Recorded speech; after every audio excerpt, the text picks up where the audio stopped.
Hello, bonjour tout le monde. Hello, everyone. It's so lovely to be here. It will only be in English, I'm sorry. It is so wonderful to be here. I'm really excited to be able to be part of this event and to kick it off. Like Sean said, I don't know if you can hear that. That's my cat being annoyed that I'm talking to you and not her. Normally I talk with teachers and organizations and institutions about ways to bring students' voice and students' experiences closer to what is taught and therefore learned in a history classroom.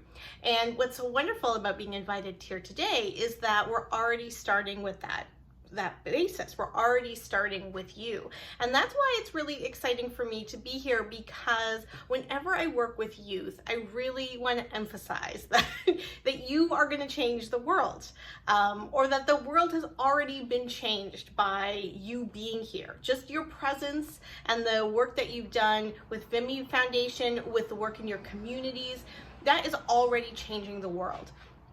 And having a commitment to your communities, having an interest in history, working with a diverse group of people from across the country, these are all elements that you can bring for change, radical change in our world. And so I want to thank you for having me here to kick off your event and to focus more on these ingredients for making change, because I believe that when we do history, and that can be a lot of different things. That can be teaching history, that can be learning history, that can be curating an exhibit, that can just be like watching a movie and then like sharing it. There's so many different ways to do history. Whenever we try to mobilize the past, we should do it to make change. We should do it to help create a world that is more equitable, more just, and more inclusive. And so these are the values that I come into teaching and learning history. And that's why whenever I work with youth, I feel this even more, because I feel like a lot of times youth come to history wanting to understand the world around them. And that history is a huge part of that, because it lays the foundation for how you enter into your communities, how you work with your communities. And like I said, a commitment to community and an interest in history are the ingredients for change. You may look around you and see things that need changing, or things that you could contribute to. These things are not in isolation.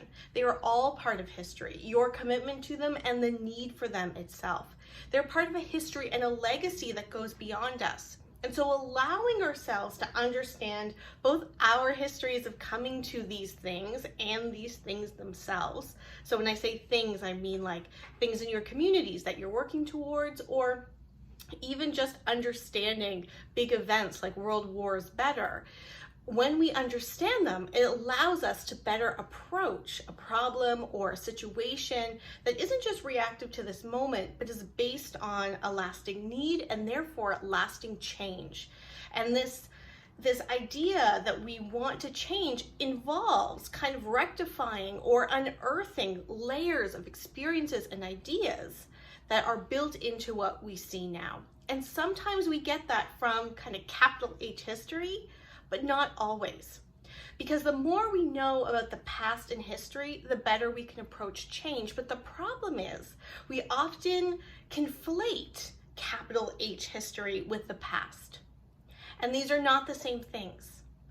You know, the past is like all this messy stuff that happened. So it's like me speaking for a minute already. Like that's the past, as well as your experience listening to me, as well as like your parents in the other room participating or not participating, people in Vimy right now and the world, you know, like the life they're living. All of that is part of the past. When we tell stories about the past, we pick and choose certain things in order to tell a story that seems, you know, logical and to the point and part of an overall idea of why we are coming to this story. And sometimes people don't want to think that history is a story, but anytime we're making these selections, we are telling a particular type of story. We're choosing some experiences of the past to foreground over others. And while this can be seen like kind of a negative thing, stories themselves are not bad. Indigenous author Thomas King said the truth about stories is that that's all we are. The stories we tell about our lives and about ourselves, about our families, these are the stories that help frame the world that we see. So stories aren't bad themselves. The problem is when we have stories that we just understand as capital T truth, and we don't allow ourselves to see and hear the elements of the past that aren't part of that story. Now, like I said, some people can say that certain types of history, like national histories, histories of wars, these aren't stories. They're conveying a truth of the past through evidence. But I really just want to put out there that what counts as truth and what counts as evidence are also stories in and of themselves. So for example, an oral history of a First Nations experience with a treaty and treaty negotiations. That current oral history, is that more or less truth than the treaty that was written and now archived in our federal and provincial governments? Well, we can say, especially now that we're learning a lot more about reconciliation and Indigenous history, we can say that they're both kind of the same truth, but we also know that's not true because settler colonial governments like the federal government of Canada and all of the governments in Canada have privileged certain versions of truth over others, have privileged these written documents over oral histories. They've privileged these written documents even when there are people that say that's not what happened. So what's written in those documents is a lie, but we understand them as truth in some ways because they are written down. And so, like I said, yes, we can tell stories about the past that try to get closer to some sort of version of truth and fact with evidence, but all of these things are also stories. And these are important to understand because the stories we tell set the parameters over what we understand to be true and the evidence we use to support truth. Or maybe it is what we understand to be true helps us understand certain stories and the evidence that they develop and are developed by. And maybe connection between story and truth and evidence is actually not that clear at all. And that when we learn history, it kind of conflates, so it seems like it's clear, but story, truth, and evidence are these things that always kind of work with each other in tandem. Maybe things about story and truth and evidence are things we explore our whole lives as we move around and we get to know ourselves and we get to know each other and our families even more. And I certainly say that people do explore this their whole lives, especially when they are working towards a new world that has greater justice and inclusion and equity and truth and stories. So I say that there is a problem when their ideas of history, the stories we tell, are conflated with the past, the messy experiences of what was, because when we just take history to be the past, we often do not interrogate it as story. We often do not interrogate, this is one cat, her name is Betty. We often do not interrogate that capital H history as the story, as what ideas of truth, the uses of evidence that could challenge the storying of the past. And this is important work to do. We have to understand that these histories are stories and versions of the truth and interpretations of evidence and understanding of certain things as evidence that might not be true in other situations. And this is important work to do if we want to create new futures, if we want to continue building and contributing to our communities in ways that can make a difference. So this is the charge I provide for you today, to look for and honor the stories around you, both the histories, capital H histories, and also the stories of the past that we might not have access to use these stories as the foundation for the work that you do in your communities. Because the more we ground ourselves in these stories, the more we can actually be responsive to the communities that we're in, and also to be open to these new versions of history and new stories that may be very different than what you believe to be true. And so it's this opening of space for new stories and to allow ourselves to be able to see what we might not be able to see with capital H history and hear what we might not be able to hear with capital H history. So how do we do this? How do we hear and how do we see the past in ways that can allow us to hear and see new stories, new versions of the past? Not just the ones that are bound in text and stone, but the ones that push boundaries of who and what we are today. How do we make more space for the stories we have yet to hear or the stories that have been suppressed to make another version of the past appear as truth? To borrow from Oprah Winfrey's interview with Meghan Markle and Prince Harry, are these stories being silent? Are these stories silent or are they being silenced? How can we make more space for the stories that have been silenced, but also the stories that have remained silent? So in the time that I have here today, I want to talk about 3 ways to do this. 3 ways to be more open to those different stories of the past. Now, I mean, it's obvious to say like, read another book or do a different web search or look at other primary sources. Like that is very clear, but often we don't know what we don't know. And so like, how do we even get to that place where we can look for the things that can fill in those blanks? So what I'm going to talk about today is how we can get to that place of thinking differently about the histories and the stories that surround our lives in ways that can allow us to ask more questions about them and to be receptive to new answers. So the first one is to see connections.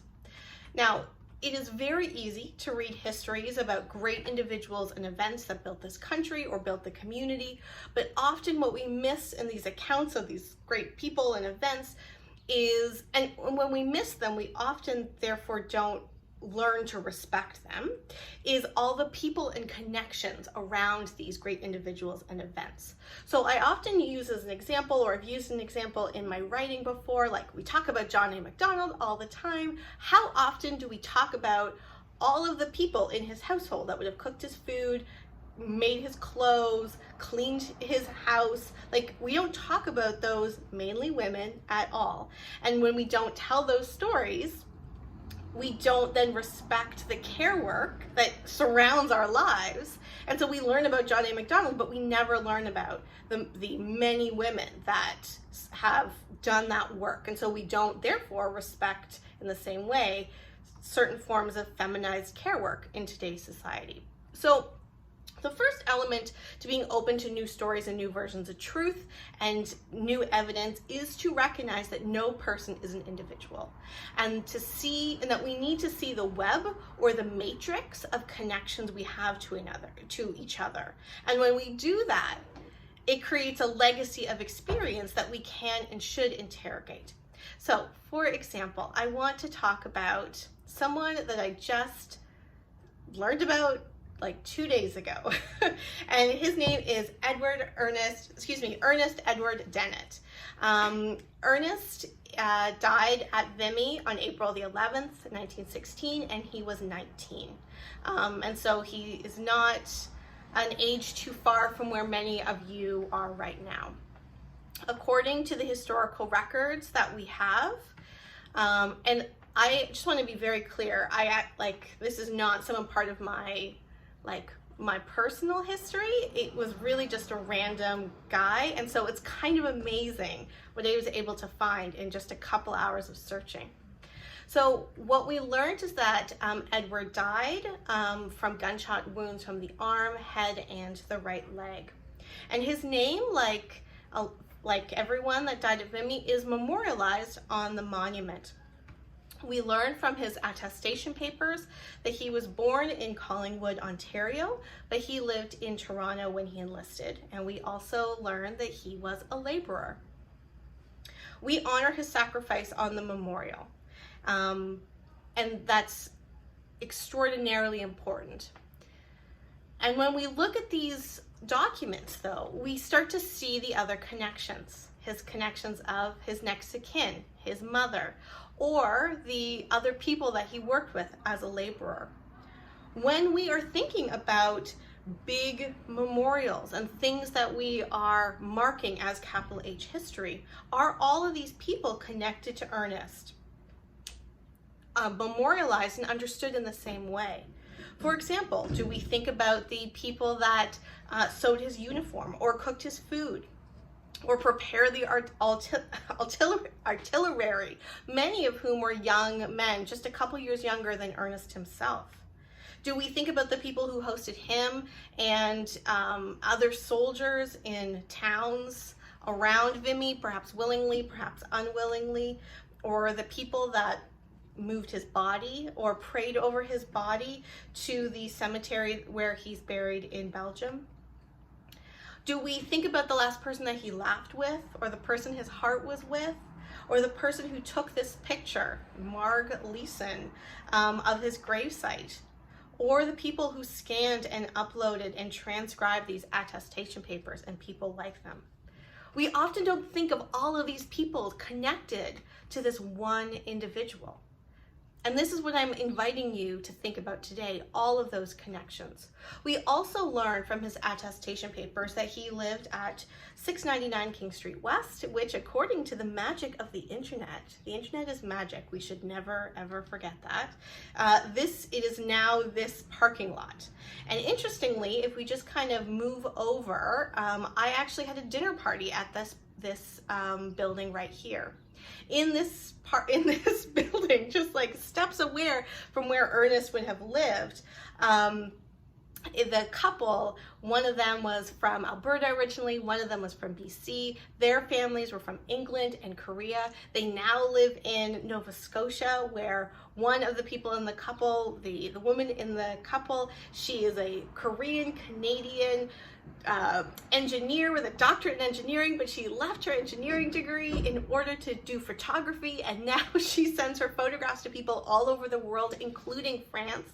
And like, would Ernest have ever imagined that just steps away from his home 100 years later, there would be this woman that lived on his block, this Korean American engineering woman who's now this artist who's sending artwork to people very close to where he actually died? Like, those connections are crazy. Those connections are amazing, and we need to pay attention to those. Did Ernest ever go to the Wheatsheaf Tavern, which is just around the corner from where he would have lived? Did he ever go to the Royal Alexandra Theatre that opened when he was 10?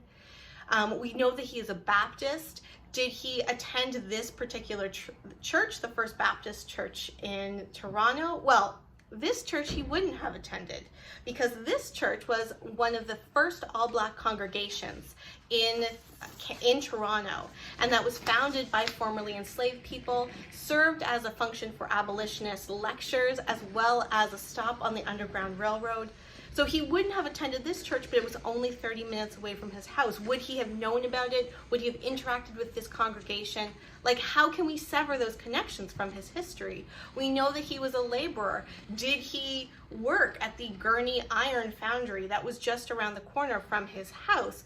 That we can all go and visit today, that we can look at the catalog from 5 years before he was born. How is he connected to these types of stoves that would have been in homes across Canada and maybe even the US? All of these connections from this one guy. And so would we have these documents about Ernest's life, but would he have told these stories about his life because we have these documents?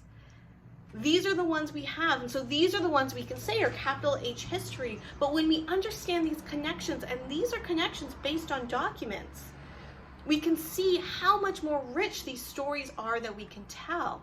And then, like, let alone the stories of his mother and his father and his coworkers and his friends and all the other people that he would have interacted with, just like you interact with all the time. These are all stories of the past. And so when we are thinking about history, if we're only using those kind of official records, official written records, we miss this messy, conflated version, we miss this messy element of the past into this conflated, flat version that doesn't talk about the nuances around our experiences in the present in the past, but also for the future. So we need to think about our connections, but I also think it's important that we are open to the ways that we can see these connections, especially when, like I said, there aren't always these documents, these pieces of evidence that we have understood to be the ones that are fact. And so the second thing I really want to put out to you today, as a matter of coming to the conclusion, is to understand and appreciate the role that art and fiction plays in the stories we understand about the past, and the stories that we understand about what counts as evidence and how we can feel and see our ways through the past. So, for example, let's just say that you are open to seeing these connections and you wanted to think more about the people, for example, who moved and then cleaned and categorized and moved again and then buried the bodies of the thousands of young men who died at Vimy, men like Ernest. This element of war, this care of death, is something that you're interested in. And when you begin to think about it, this is such a key element of war, and it is often not talked about as much because we often don't have those sources. Those are their photos, audio recordings, videos, diary entries, autobiographies, newspapers of the people that did this work, who dug the graves and built the coffins, carved the stone, measured the land. Probably not. There probably aren't these primary sources that we traditionally understand them about these experiences. These sources don't exist. Maybe these experiences and feelings were never recorded. Maybe it's because the workers were illiterate or too busy to write it down, or were so overwhelmed to even process it.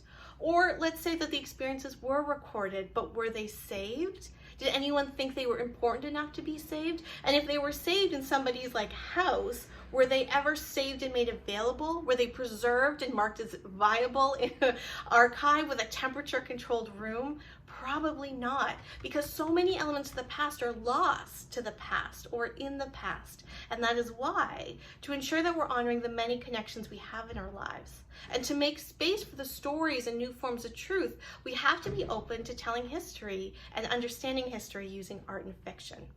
Now, some historians would hate this, but and I appreciate that. Amy Tan, who is the author of the 1989 novel Joy Luck Club, which was also a movie in the early 90s, which was the last all-Asian cast American movie before Crazy Rich Asians a couple years ago, and that's pretty crazy. She has said that maybe fiction is actually a closer form of truth.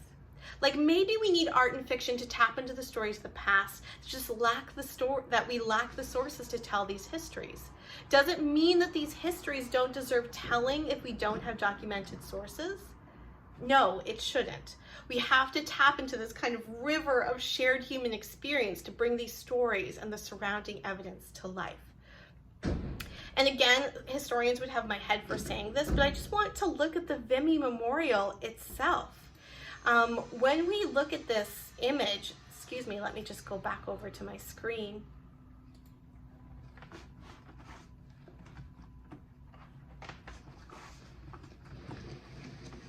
When we look at the actual Vimy Memorial, what we are seeing is we are seeing this version of sacrifice or understanding of experiences and war. Oh, excuse me, folks. That we couldn't get through those attestation papers at all. And the architect actually drew on these ideas of art and fiction when he was saying why he created it, why he created the way he did, because he said, I dreamed I was in a great battlefield. I saw our men going in by the thousands and being mowed down by the sickles of death, suffering beyond endurance at the sight. I turned my eyes and found myself looking down the avenue of poplars. Suddenly through the avenue I saw thousands marching to the aid of our armies. They were the dead. They rose in masses, filled silently when they entered the fight to aid the living. Without the dead we were helpless. I tried to show this in the monument to Canada's fallen, what we owed them and what we will forever owe them. Now I want to highlight that this doesn't start with clear primary sources, with very clear understandings of truth and evidence, as often capital history makes it, but rather he starts with a dream. He starts with this notion of fiction, and he moves to this place of art to allow us to have this type of work that brings a different understanding of the past to us in ways that we wouldn't have otherwise. And just as I say goodbye, I want to highlight that you are a key element of how we can allow more space for these truth and these voices. And that is being present, being part of your communities, working in your communities in forms of activism, connecting with each other to learn history. All of these things can lead us to a much more connected way of the different types of stories and experiences that we need. So you're already one step closer to doing this work, and I invite you to lean into it more through understanding our connections, interrogating the silences, and being open to things like fiction and art to help us tell new stories about the past, stories that can lead to a better future. So thank you so much. I'm sorry, I think I went over my time, but I would love to know if you have any questions or comments, and I think you're going to talk about some of these elements in your breakout groups later as well. Yes, we are going to talk about some of these in the breakout groups, but we do have 8 minutes before those start. So you didn't go over time, Samantha. Okay. Donc, est-ce qu'il y a des questions pour Samantha? Questions for Samantha? Are you good to take a question in French, Samantha? No. Sorry. I mean, you can ask it in French, but I will need it translated. Sorry. Des questions? Ouvrez vos micros et c'est correct. So just unmute yourself if you have a question. Or you can put it in the chat too if you. Well, it's not a question, but it's only that I want to thank you. It was really interesting, and I like what you bring to us, like the way we see history. It's something that I never really thought about. So thank you very much. Thank you. You know, this distinction between history and the past, you know, a lot of people say that, like, young people don't like history, and I don't think that's true. I don't think young people like the kind of traditional capital H history we learn in our classrooms because it's so divorced from who we are. But all of you have histories. I'm sure you tell stories about your family, or even just like, you know, like media that you like, and that there's like a huge history. Like I'm thinking of WandaVision, that like people, there's whole histories behind that TV show. I don't really understand them or know them, but like those are all histories. And so it is okay for our voices and our experience of those things to become history, even though it's not capital H history, because those are the stories that are going to be able to change the world. Hi. I also really like your presentation and thought it was really interesting. But I did have a question. Please. So my question was, well, you talked a lot about like the generalized history, about like looking into it from like different perspectives and like examining all the perspectives, like today and back then. So I was wondering if you just had like a favorite, like what most people have like a favorite part of history that they like looking into the most and researching. So I was wondering if you had a favorite. Oh, so that's a great question, and yes, I do. So I would say that my favorite, I have two. One is the mid-19th century, so like 1850-ish. And one of the reasons why I really love that is because of things like art and media. So the American Girl book series started like 30 years ago, and they had a character named Samantha, and she was from 1904, so it's a little different. And so of course I read those books, but I also like watched the Anne of Green Gables movies and Little Women from 1994. And like all of those things for me showed a version of a particular moment in the past that was very feminine, like that was important to my identity. I grew up in a home with a single mother and a sister.